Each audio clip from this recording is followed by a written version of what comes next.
beyond its boundaries. Our change will lead to better lives for all. New Lotte, the power of a better world. New today, better tomorrow. Lotte.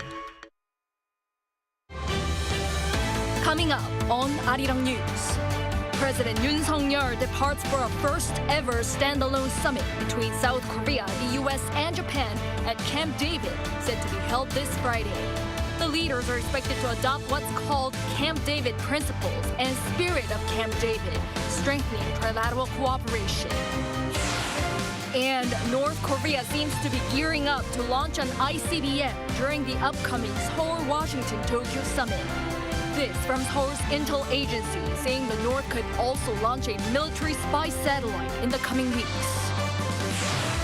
South Korea and Japan are soon to release the outcome of their final round of working-level discussions on the planned discharge of wastewater from Fukushima nuclear power plant, which could take place as early as this month.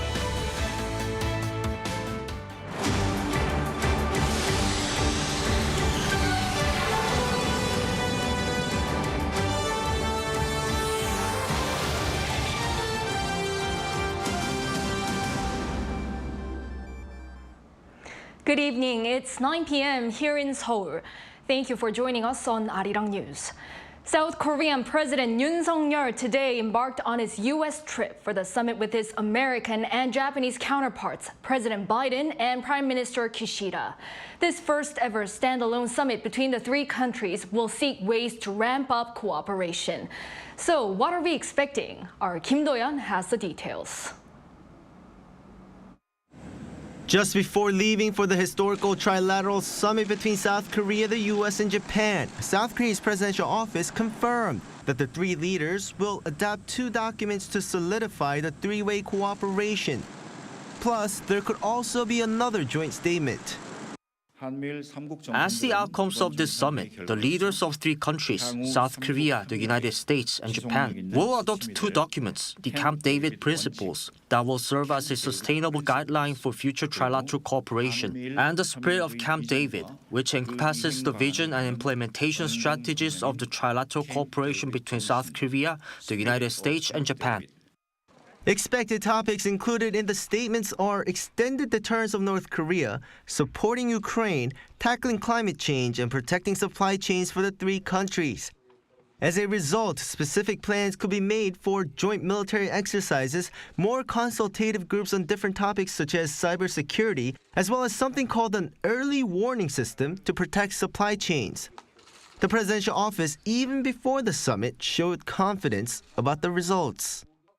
The Camp David summit meeting between South Korea, the United States, and Japan, which will be a focal point in pursuing freedom, peace, and prosperity on the Korean Peninsula and in the Indo-Pacific region, will divide the history of trilateral security and economic cooperation among the three nations into the period before and after August 18, 2023. This comes as the White House earlier also confirmed that in the joint statements, the three countries will set their trilateral cooperation into motion with, quote, ambitious initiatives. White House Indo-Pacific Chief Kurt Campbell also said the documents will include making three-way talks between leaders an annual occasion, along with efforts to invest in a three-way crisis hotline between. In the meantime, China has already shown its discontent with South Korea, the U.S., and Japan strengthening ties. While it's likely there will be a mention of protecting the rule-based world order and possibly peace and stability in the Taiwan Strait, a Yoon administration official has said the document is not likely to issue words confronting China. As for separate bilateral meetings, President Yoon will have a one-on-one sit-down with Biden and Kishida at Camp David. The summit, which will be on Friday, will wrap up with a joint press conference in the afternoon. Kim Do-yeon, Arirang News. The summit venue, Camp David, is not just a presidential retreat. It holds diplomatic significance in that it's where key talks have been held throughout U.S. history. Choi Min-jung reports. In 2008, former President Lee Myung-bak became the first South Korean president to visit Camp David, the U.S. presidential country retreat, at the invitation of then U.S. leader George Bush. Driving in a golf cart, the two leaders boasted their friendship and promised a stronger alliance. Camp David holds a special meaning in international diplomacy. For more than 80 years, the residence has been used to host summits and intimate diplomatic negotiations. In 1943, the United Kingdom's Prime Minister Winston Churchill attended the first such meeting to discuss the Second World War with U.S. President Franklin D. Roosevelt. In 1978, leaders of Egypt and Israel held peace talks mediated by the U.S. in what we now know as the Camp David Accords. On August 18th, President Biden will host South Korea's President Yoon Suk-yeol and Japan's Prime Minister Fumio Kishida at the venue for their first ever standalone summit. Biden has visited the retreat dozens of times since taking office, but had never invited a foreign leader. U.S. National Security Council spokesman John Kirby said last week that Camp David has been a historic setting for summits and for foreign policy conversations, and added that Biden is looking forward to hosting a discussion of historic proportions. An expert pointed out that the trilateral meeting set to be held at the presidential retreat is in stark contrast to North Korea, China, and Russia's display of solidarity at the recent military parade held in Pyongyang. It shows South Korea, the US, and Japan do not only pursue military alliances, but also solidarity that pursues universal human values like freedom, peace, human rights, prosperity, and the rule of law. To achieve this, they are strengthening solidarity in a fairly relaxed atmosphere. All eyes are now on whether Friday's gathering at Camp David will mark a new era in Seoul, Washington, and Tokyo's trilateral cooperation. Choi Min-jung, Arirang News. Meanwhile, South Korea's intel agency says North Korea appears to be preparing for an ICBM launch, among other military provocations, in time for the Seoul-Washington-Tokyo Summit or upcoming Seoul-Washington joint drills. Pyongyang may also launch a military spy satellite in the coming weeks. Our North Korean affairs correspondent Lee Dae-hyun reports. There could be North Korean provocations following the South Korea-U.S. Japan summit. That's according to South Korea's National Intelligence Service on Thursday in an intelligence committee of the National Assembly. It says that the movement of missile vehicles to transport ICBMs has been spotted in Pyongyang. Vehicle activity has become unusually active at solid-state missile production plants, so military exercises and launches of tactical nuclear weapons are expected. North Korean leader Kim Jong-un has reportedly ordered officials to finish the technological preparation for a military spy satellite as one of the regime's top priorities for the second half of the year.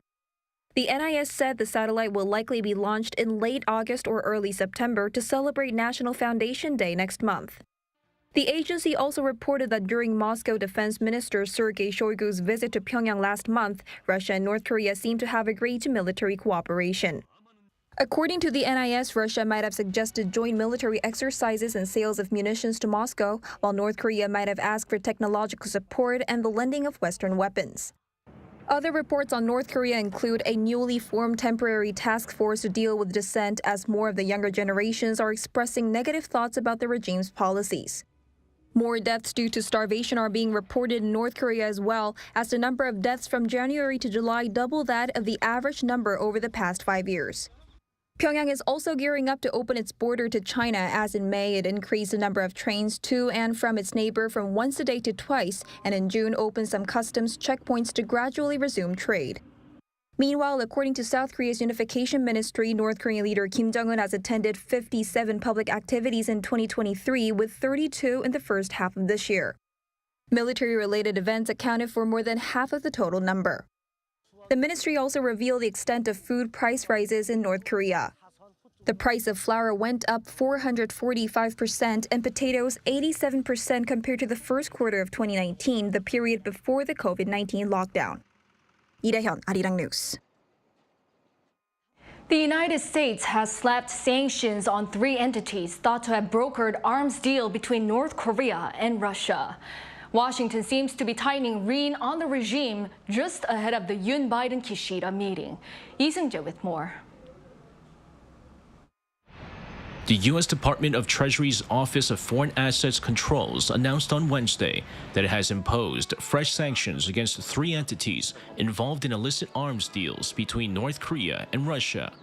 The department issued sanctions against Velrus LLC, Defense Engineering LLP, and Versor SRO. The three companies are all either owned or led by Slovakian national Ashot Merkichev. The Slovakian was also sanctioned back on March 30, 2023, for attempting to facilitate arms trade between Pyongyang and Moscow. In its press release, the department stressed that the latest sanctions are a part of the continuing U.S. strategy to identify, expose, and disrupt third country actors seeking to support Russia's brutal war against Ukraine. Speculation that the Kremlin and North Korea might be looking to trade arms comes as Russian Defense Minister Sergei Shoigu visited Pyongyang as part of a delegation that marked the 70th anniversary of the Korean War armistice last month. Pundits say Shoigu's visit may indicate increasing military cooperation between Pyongyang and Moscow. The U.S. Treasury Department also noted that Russia has increasingly been forced to turn to North Korea to continue and sustain its war against Ukraine as it expends munitions and loses heavy equipment on the battlefield. Lee Seung-jae, Arirang News. As Japan could start releasing wastewater from its Fukushima nuclear power plant as early as this month, Seoul and Tokyo have completed their third and final round of working-level discussions to address concerns here in South Korea. Eyes are on whether Korean experts will be included in monitoring the release process. Our Bae Eun-ji has more.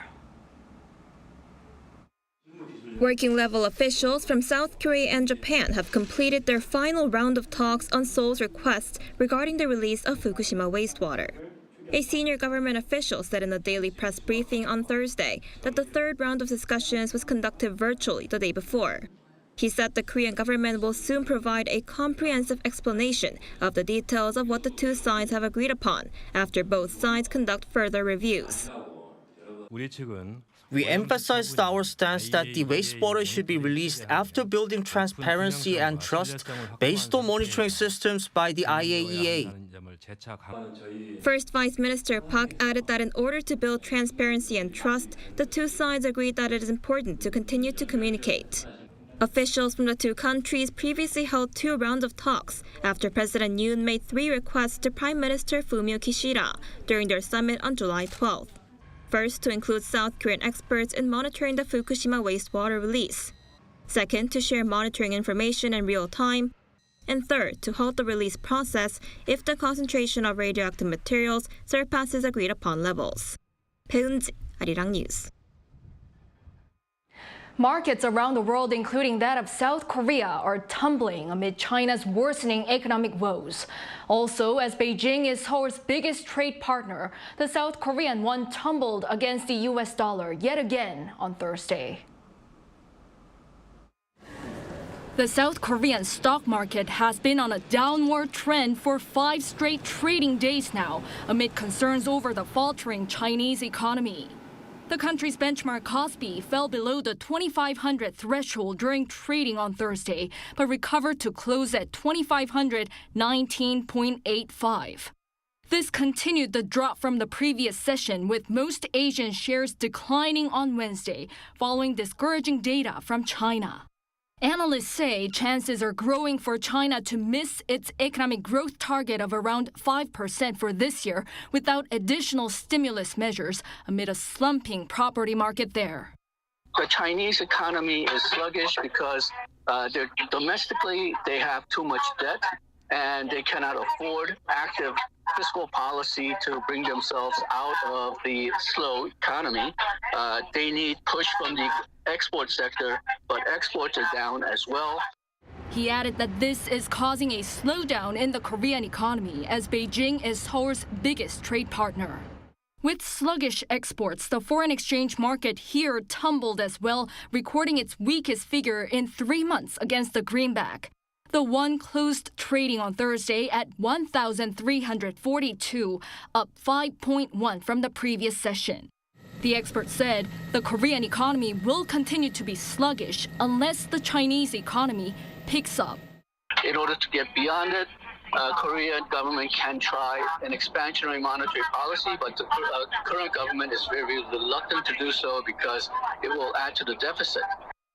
He added that the government can rearrange spending within the budget to use money more effectively to bring the economy out of its current slowdown. Despite South Korea's sluggish exports, outbound shipments of the country's auto industry topped $40 billion as of the end of July. This was achieved in the shortest time ever on the back of strong demands for eco-friendly cars. Our Park Gun-woo tells us more. Exports from South Korea's car manufacturers have reached a record in terms of value in the shortest time ever. This is according to the Industry Ministry's Trends Report for the sector up to the end of July 2023, released on Thursday. Data for auto exports for the year to date shows the total value had surpassed $40 billion by the end of July. This was within just 7 months compared to 2022 when it took 10 months. For July itself, exports recorded $5.9 billion, a 15% year-on-year increase. Although it failed to attain the $6 billion mark seen in the preceding 4 consecutive months, the performance for last month topped that for any other July. As annual car exports in 2022 were the highest on record so far, the government anticipates an even better result for this year as industry conditions remain healthy. Shipments of eco-friendly cars, including EVs and hybrid and hydrogen vehicles, also saw a big increase year-on-year in July. According to the ministry's report, the value of these exports remained at $2 billion for the month, although this was still a 36% leap compared to last July. Since February, exports have been hovering around the $2 billion mark for 6 months in a row. In July, the actual number of environmentally friendly vehicles shipped jumped 10.4% compared to 2022, meaning every 4th vehicle exported was a green car. Sales of eco-friendly commercial vehicles also were the highest ever in July, soaring 93% year-on-year, helped by the Inflation Reduction Act in the U.S. Korean auto manufacturers have been making the best use of subsidies available there under IRA regulations. Park Gun-woo, Arirang News.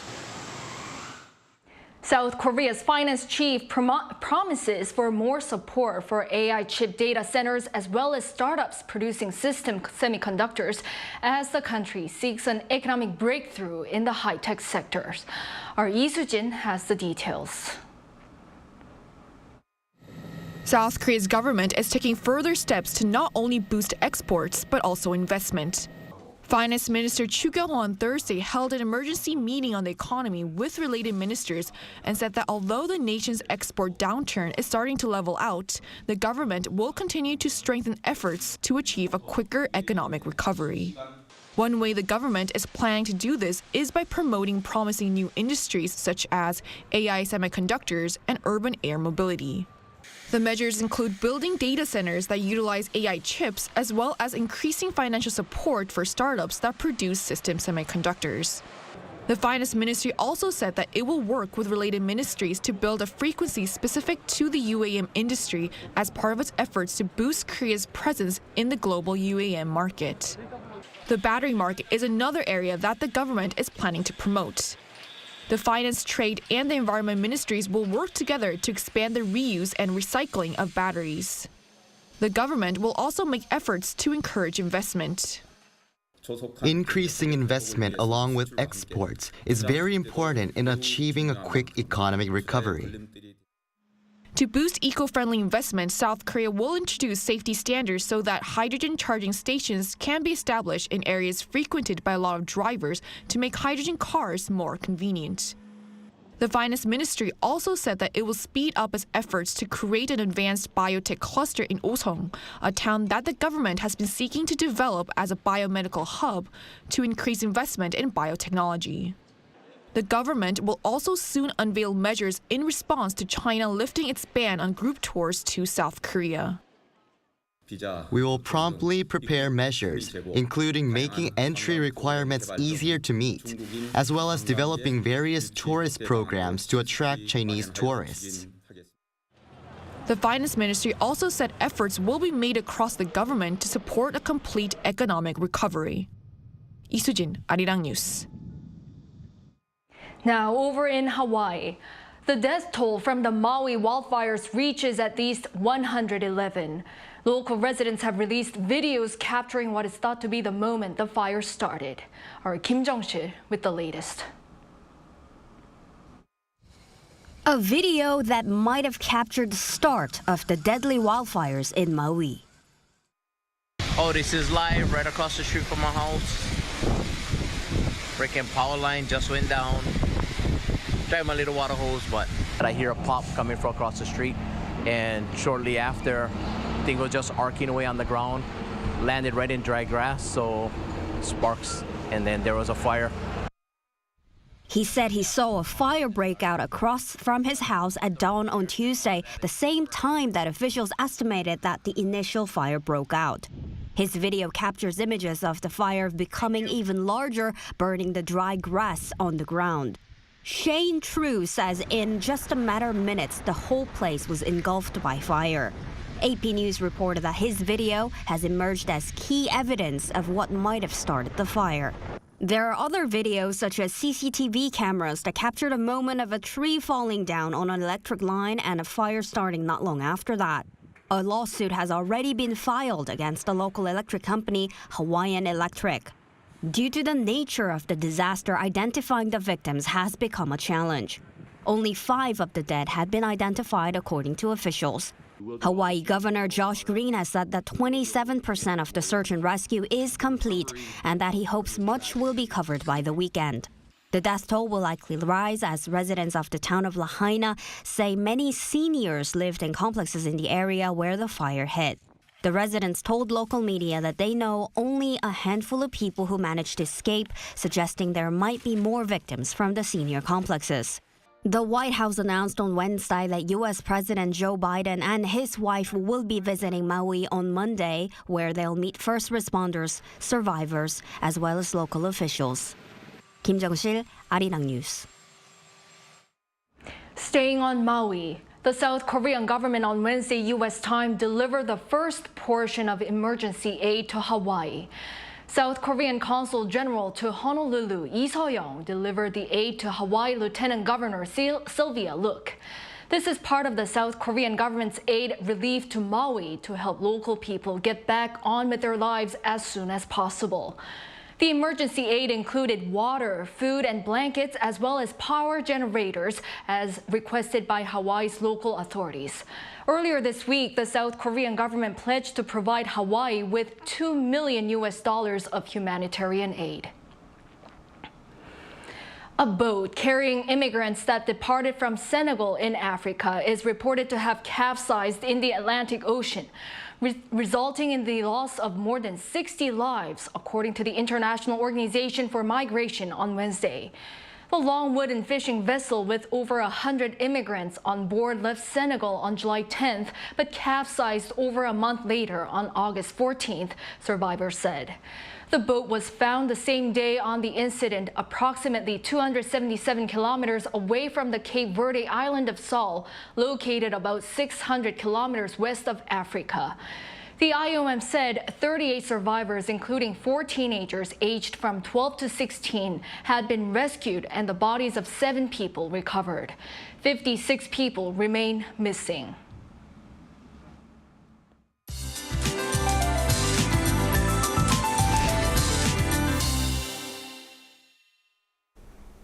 Heat wave is forecast to persist across much of South Korea tomorrow, while Seoul will see highs of 32 degrees Celsius. Other regions such as Cheongju and Uiseong will see more sweltering conditions.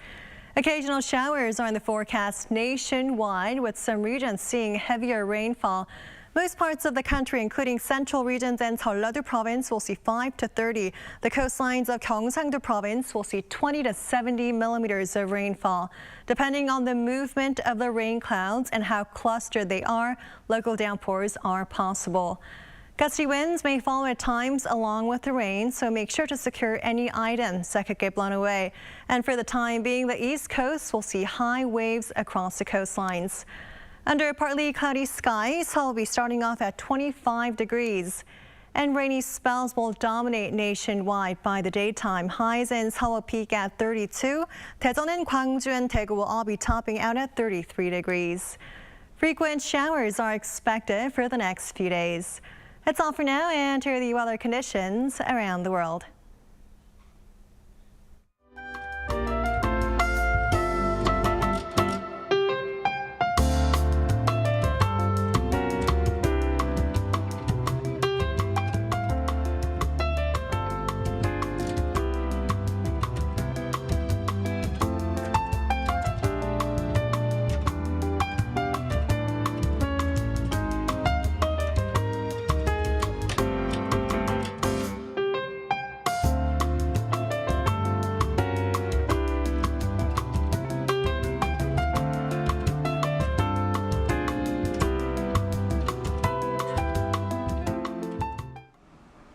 That is all for tonight's newscast. Thank you for watching. We'll be back tomorrow with the most up-to-date news. Good night.